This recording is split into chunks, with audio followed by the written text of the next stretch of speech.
Hey Shalom. Before I start, I want to give all praises, all honor, and all glory unto Yahweh, Bahashim Yahushai, Bahashim Kakodash, and double honors unto the apostles of Great Millstone, and peace and mercy to the hopeful elect throughout the four corners of the earth that are pushing this word in truth and in sincerity. Alright, man, this is the brother Kabash from the Phoenix GMS camp. Yeah, man, it's on my other channel. Got a strike, so I'm going to be uploading to this page for about a week. You know, because these devils really hate, man. They really hate when you go into that C to the hip and that pokey poke. You know, and talk about the effects that it's taken on the world, but hey, man, it's just part of these devils being the devil, but ultimately it's prophecy that is eventually going to come to pass, man. Okay, to break forth the famine of the word, man. But anyways, what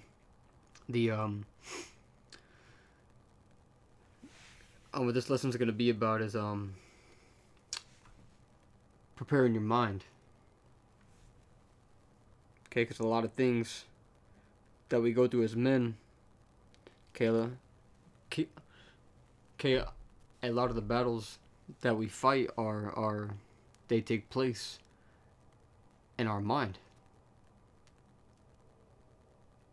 Okay, that's why they got the saying that's in the world, you are your own worst enemy. Alright? Because ultimately, you're your biggest critic. Okay, that's why people, get depressed and down on themselves sometimes, because they think that they can do better, or they're not happy with where they are. Okay? And I'll tell you this, man, the ability to self-examine and this truth, watch the gift that you must appreciate, man. Because if you see a fault about yourself, man, you gotta correct that. You know? Because I do it to myself all the time, man. Okay, there's things that I can tune up, okay, and do better at, man. We just gotta keep pushing, man. Okay, and sometimes that will come by the apostles or the elder that's in your camp to bring out something that you're not really doing too good at. So it'll cut you. Alright? But hey, keep pushing. Okay, fix the thing that you got wrong, man. Because there's a fight that's coming. There's a battle that's coming, man. Just like they say in Game of Thrones. Winter is coming. Okay, man, a time of darkness, a time of struggle, a time of sorrow, man. Okay, the whole nation is going to be in sorrow, man. It's like at 1 Peter 1:13. It says, wherefore, gird up the loins of your mind. And I want to get that word for gird. Gird up the loins of your mind. It says to gird up, be prepared. Let's see. It says a metaphor derived from the practice of the Orientals, who in order to be unimpeded in their movements, were accustomed, when starting a journey or engaging in any work, to bind their long flowing garments closely about their bodies and fasten them with a leather belt. Alright, man, but truly, man, okay, the word gird just means to prepare. Okay. So it's like if you're gonna go in a battle and you have a suit of armor, then you have to gird that suit of armor, man. So you have to make sure that all the straps are tight,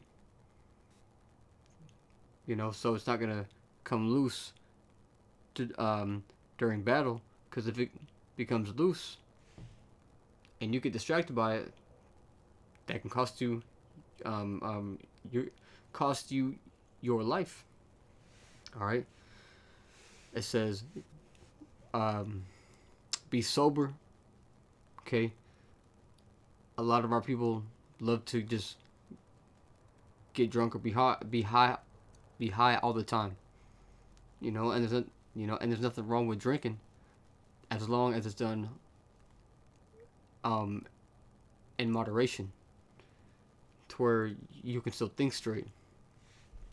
It says, and hope to the end for the grace that is to be brought unto you at the revelation of Yahweh Shai HaMashiach as obedient children. Hey, bro, we gotta be obedient, man. Okay? It's just like a child that's being rebuked by his parents. Okay, that child can't really buck up because the child does not know any better. Okay, so it's like the same thing when the Lord chastens us, man. Okay, because who are we to buck up? Okay, we got to be obedient. Because if we aren't, that's our ass, man. It says, as obedient children, not fashioning yourselves according to the former lusts in your ignorance. Hey, man. Part of the battle is fighting a former lust. And brothers go through it sometimes, man, but gotta come out of that way. You gotta put off the old man, just like the scriptures say. Okay, we gotta learn we have to learn all over again. It says, but as he which hath called you is holy, so be ye holy in all manner of conversation, because it is written, be ye holy, for I am holy. Okay, and the word holy there means to be separate. Okay, because you can't be a part of the world, man. Okay, that's why it says to not fashion yourself according to the former lusts and your ignorance. Because the former man, it liked doing the things of the world. It liked eating pork and shrimp and crab and lobster. Okay, it liked checking out these women that already have a man. Okay, it liked getting all types of lineups on your beard and head. Hey, we have to depart from the world, man. Because it says it in Jeremiah 10:2. It says, learn not the way of the heathen. Okay, we are learning the way of the Holy One, man. Okay, the separate one. He that has overcome the world. Thus say the scriptures, man. And through these words and in these scriptures, okay, you learn to be holy, to be separate. That's why that is important to be in these scriptures, man. Because take a look at Job, man. Okay, when the Lord took everything away from Job, okay, Job could have just been like, well, Lord betrayed me. I'm just gonna go out into the world and screw it. I'm out. No, man. He didn't do that. He endured and he fought the battle, man. Because this is a battle that we fight, man. Okay, spirit against the flesh, man. The scriptures talk about that.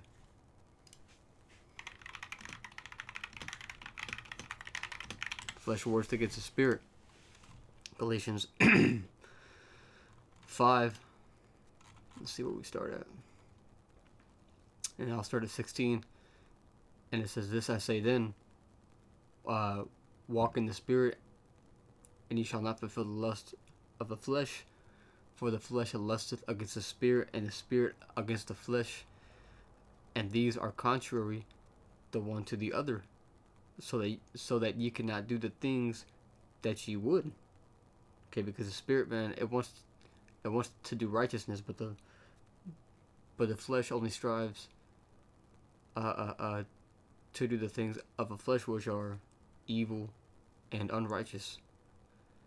You know, it says, "But if ye be led by the Spirit, ye are not under the law. Now the works of the flesh are manifest, which are these: adultery, fornication, uncleanness,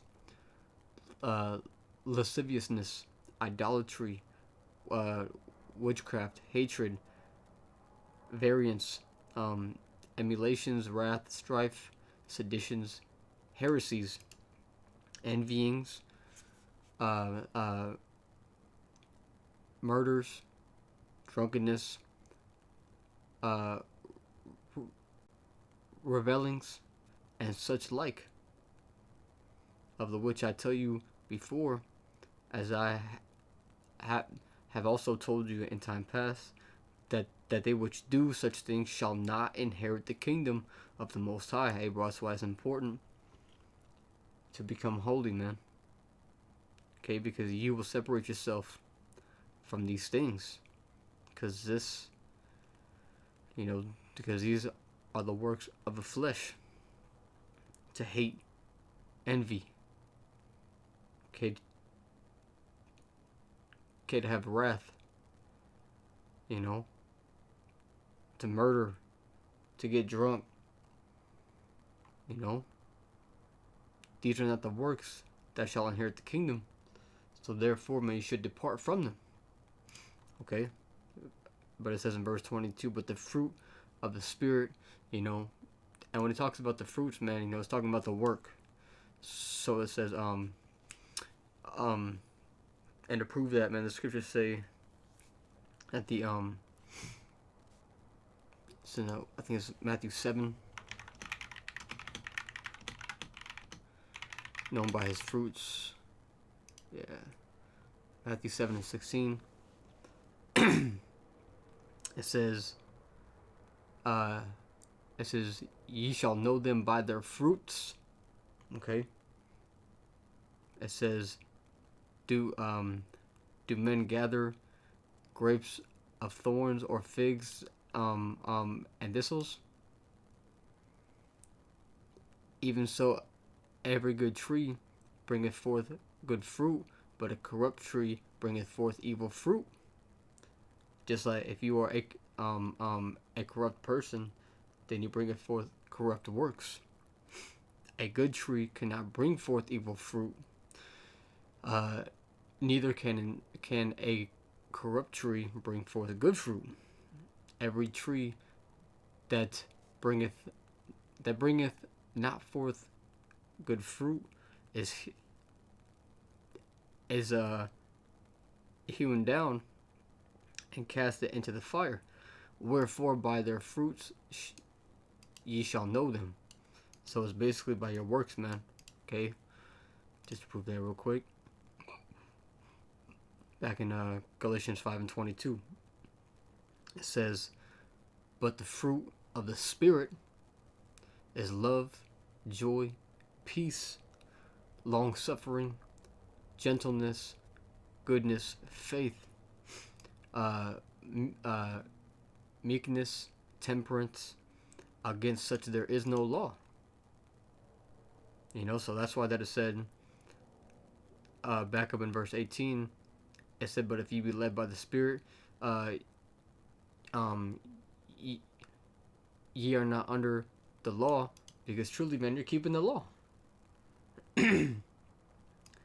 Because, you know, because if you be led by the Spirit, then you know,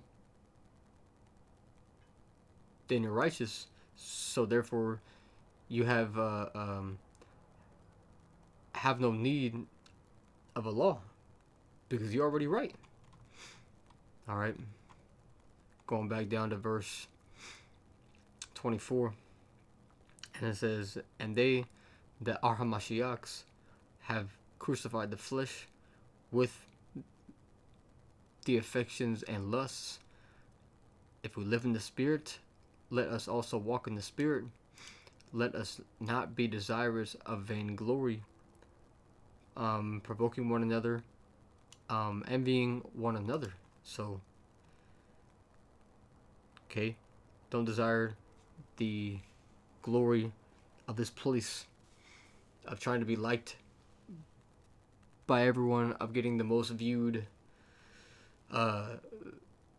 videos on social media and YouTube, because the things of the world are going to be popular, but the things of the truth are going to be hated and disliked and casted out.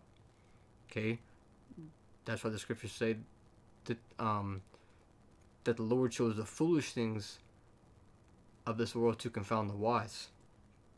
You know, and when it says the wise, it's talking about, because the majority of the people think that it's wise to just do good in the world, but that's okay. But that's not, you know, but that ain't it.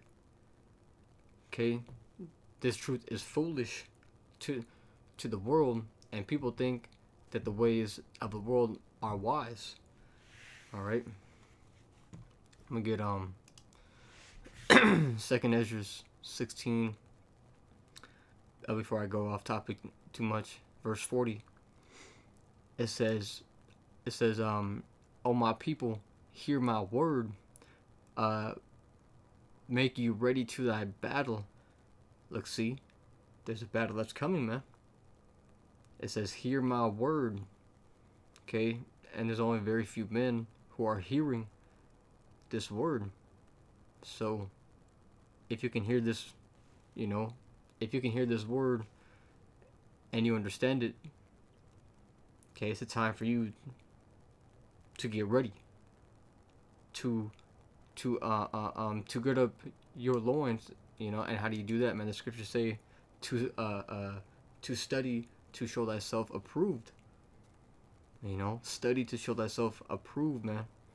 Okay, this is all of, because we are in the proving ground. You know, the Lord is proving us. It says, "Hear my word, make you ready to thy battle, and in those evils be even as pilgrims upon the earth." All right. Now I had just got quoted something from the Wisdom of Solomon.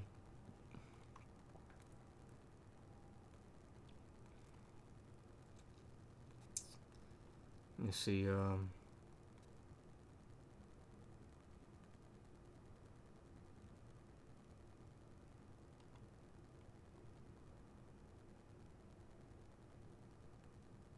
Slacking, man. I truly did lose my train of thought, man. Oh, that's it right here. Wisdom of Solomon 3 and verse 5. Actually, I'll start at verse 4. Actually, I'm running from the top, man. From verse 1, it says, "But the souls of the righteous are in the hand of the Most High, and there shall no torment touch them. In the sight of the unwise, they seemed to die, and their departure is taken for misery.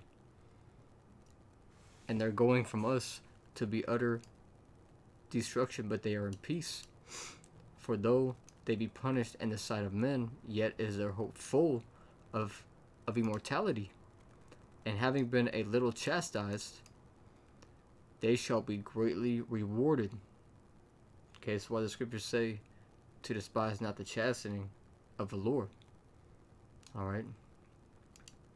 It says, for the Most High proved them and found them worthy of himself. So to be proven, it kind of means you got to go through something, man. Okay?